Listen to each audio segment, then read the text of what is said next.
n'aurait jamais cru voir ça en vrai. 16 ados de Chambéry-Le-Haut sont allés assister à des épreuves des Jeux paralympiques cette semaine, le rugby fauteuil et le taekwondo. De quoi leur laisser un souvenir impérissable. C'est Claire Scherer de l'association Ma Chance Moi Aussi à Chambéry qui a organisé le séjour.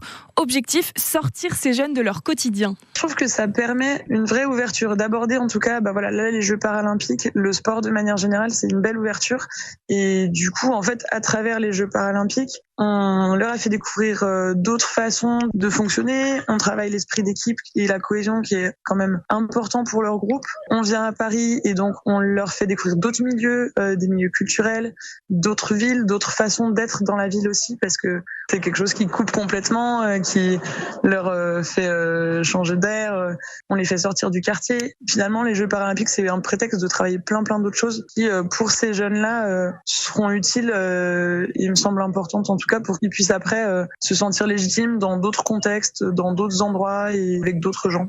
Et hier, dans ces Jeux paralympiques, la France a remporté 8 nouvelles médailles. Déception en revanche pour l'Annécienne Gaëlle Edon qui finit 5e de son épreuve de paratir. Aujourd'hui, on suit les finales de para-aviron avec le Haut-Savoyard Benjamin Davier et Perle Bouge, c'est à 11h50.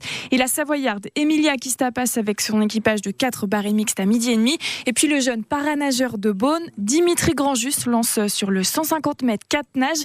C'est à 10h30 tout à l'heure. Ils ont quitté leur quartier pour aller applaudir les para-athlètes à Paris. Des ados de Chambéry-Le-Haut sont partis quelques jours cette semaine aux Jeux paralympiques. C'est une initiative de l'association Ma Chance Moi Aussi qui vient en aide aux familles les plus défavorisées. 16 jeunes de 10 à 14 ans qui ont pu suivre le rugby fauteuil et le taekwondo. Et ils reviennent des étoiles dans les yeux, Brian Nicolas.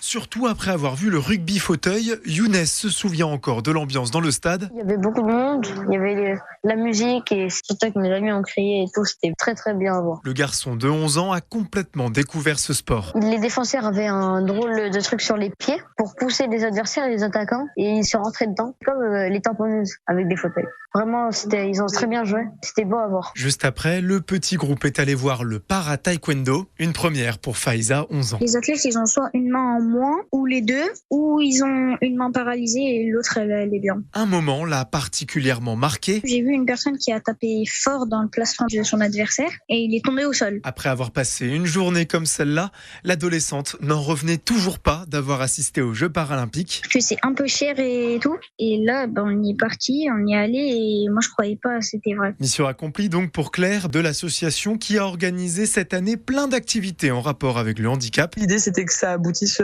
aux Jeux paralympiques et de leur permettre d'avoir un regard aussi différent sur les personnes porteuses de handicap. Le petit groupe a même pu visiter la Tour Eiffel et le musée du Quai Branly. Plein de souvenirs pour les enfants qui auront beaucoup de choses à raconter à leurs copains à la rentrée.